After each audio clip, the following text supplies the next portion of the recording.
అంబటి రాంబాబు గారు అట్లాగే జోగి రమేష్ గారు ఇద్దరి ఇళ్లపై తెలుగుదేశం పార్టీ నారా చంద్రబాబు నాయుడు గారు నారా లోకేష్ నాయుడు గారు వీళ్ళందరి యొక్క ఆలోచన మేరకు వీళ్ళిద్దరి ఇళ్లపై ఆటమికంగా దాడి చేయడం అనేది ఒక ఆర్గనైజ్డ్ క్రైమ్ గా ఉద్దేశపూర్వకంగా ఇక్కడ ఎంపీని అక్కడ ఎంపీని ఇద్దరిని కూడా ఆదేశాలు ఇచ్చి ఆ ఎంపీల నేతృత్వంలో బహిరంగంగా వందల మంది తెలుగుదేశం పార్టీ కార్యకర్తల్ని రౌడీల్ని పార్టీ ముసుగులో గూండాల్ని గంజాయి బ్యాచ్ ని కిరాయి మనుషుల్ని ఇంతమందిని పోగేసుకొచ్చి ఇళ్లపై దాడులు చేయటం ఆటవికంగా జోగి రమేష్ గారి ఇంటి దగ్గర అయితే స్కిల్డ్ బాంబు విసరటంలో కానీ పెట్రోల్ బాంబు విసరటంలో కూడా నైపుణ్యాన్ని సాధించినటువంటి కిరాయి మనుషులు తెచ్చుకోవటం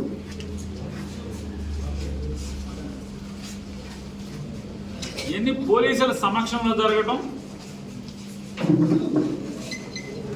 మధ్యాహ్నం 2 గంటల నుంచి సాయంత్రం 5 గంటల వరకు వారి మనుషుల్ని ఇబ్రహీంపట్నం రింగ్ సెంటర్లో పోగేసుకోవడం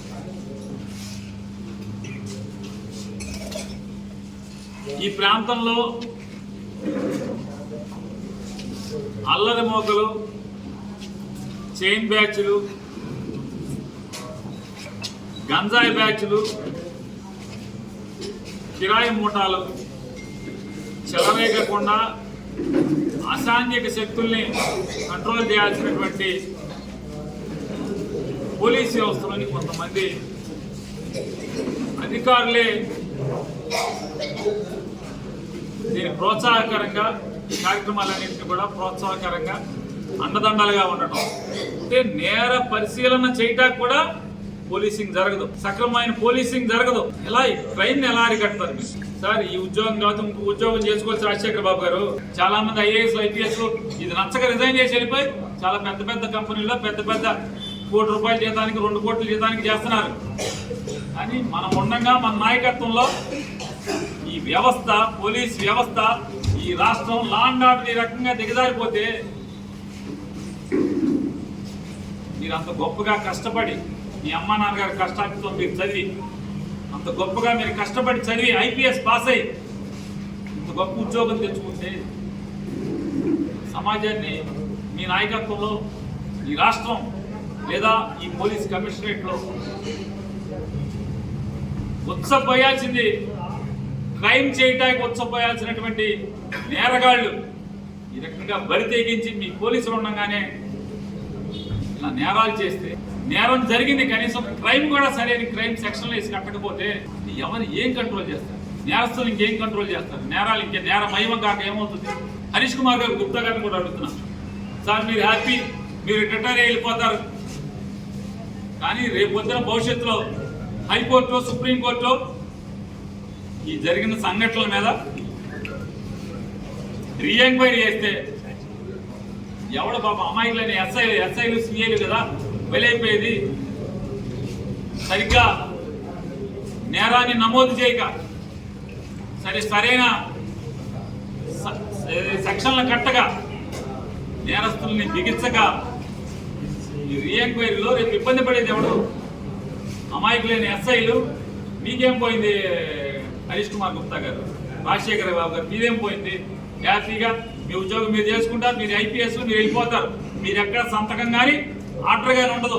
పోయేది ఎవడు? అమాయకులైన ఎస్ఐలు సిఐలే కదా. పోలీసులు సాక్షులుగా ఉండి ఇటువంటి ఆటవిక చర్యలు జరుగుతాయి. చాలా మంది కానిస్టేబుల్స్ సబ్ ఇన్స్పెక్టర్లు ఆవేదన చెందుతున్నారు. వాళ్ళు ఎవడో మెప్పు కోసం ఎవడో పోస్టింగ్ కోసం కొంతమంది రామకృష్ణ లాంటి అధికారులు లేదా రాజశేఖర్ బాబు లాంటి అధికారులు ఈ రకంగా ఇళ్ల మీద బరి తెగించి పట్టపగలు పెట్రోల్ బాంబులు వేసే సంస్కృతి పోలీసుల సమక్షంలో, పోలీసులు ఉండగా పోలీసుల సమక్షంలో ప్రత్యర్థి రాజకీయ నాయకులు ఇళ్ల మీద పెట్రోల్ బాంబులు వేసే సంస్కృతిని మేము మొదలుపెడితే దానికి పోలీసులే చోద్యం చూస్తూ ఉంటే దీన్ని ఎక్కడికి తీసుకెళ్తున్నారు? ఈ సమాజాన్ని రాష్ట్రాన్ని ఎక్కడికి తీసుకెళ్తున్నారు?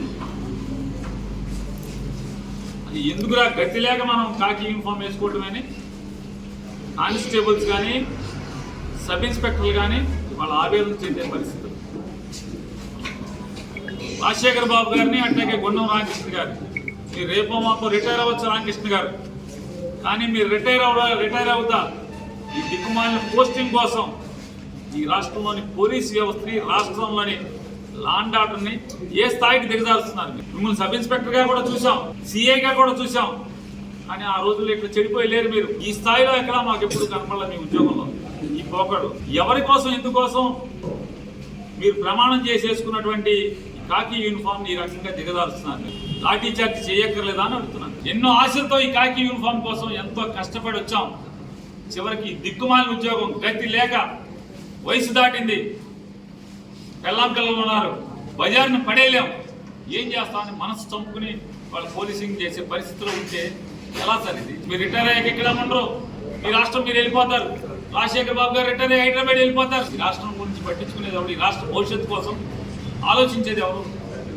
ఆలోచించరా మీరు? ఇవాళ చంద్రబాబు ఉండొచ్చు, రేపు జగన్ రావచ్చు. బాధ్యతగా వ్యవహరించాల్సినటువంటి ఐపీఎస్ అధికారులే ఈ రకంగా పోలీస్ వ్యవస్థని నిర్వీర్యం చేసి, నేరగాళ్లు ఈ సమాజం అంటే నేరం చేయటానికి కించిత్ కూడా భయం లేకుండా బరి తెగించి నేరం చేసే పరిస్థితులకు వస్తుంటే, మొట్టమొదటిసారి ఆంధ్రప్రదేశ్ రాష్ట్రంలో పట్టపగలు మాజీ మంత్రుల మీద పెట్రోల్ బాంబులు ఇసిరే స్థితికి వస్తే, అవన్నీ దాచుకుంటాకి ఇంట్లో మధుర స్మృతుల కింద వాళ్ళు దాచుకుంటాకి వీడియోలు, ఫోటోలు తీసుకునేటువంటి బరితెగింపుకి వచ్చారంటే ఇటువంటి పోలీసింగ్ చేయొచ్చా రాజశేఖర్ బాబు గారు?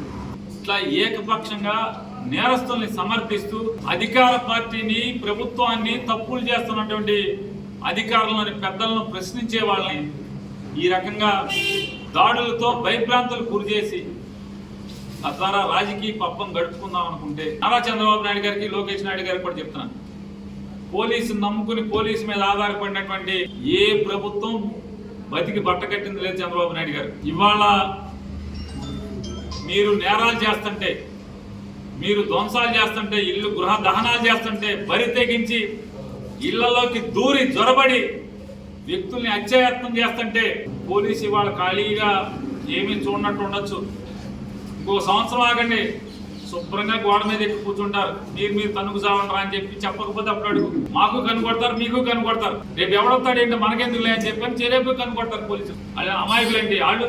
డిగ్రీలు చదువుకున్నారు, పీజీలు చదువుకున్నారు, ఇంజనీరింగ్ చదువుకున్నారు, గతి లేక ఇవాళ ఏమీ చేయలేక ఈ నేరగాళ్ళని కొట్టకుండా, తిట్టకుండా, గన్ను తీసి కాల్చకుండా ఊరుకుంటున్నారు. పేరు నాని గారు కూడా ప్రశ్నిస్తున్నారు. నెక్స్ట్ మీరే అని చెప్పి ఒక టాక్ వచ్చింది. దాని మీద మీరు స్పందన వెల్కమ్ అనే చెప్తున్నా సార్. మీరు నన్ను వేసేస్తాను అంటారు, ఎన్నాళ్ళు దాక్కుంటాం, వేసేయండి, ఏముంటుంది దాని గురించి, ఏముంటుంది ఏముంటుంది సార్? పేరు నేను ఇంకోడ పోతే ఏమవుతుంది? మీ పతనం మొదలవుతుంది.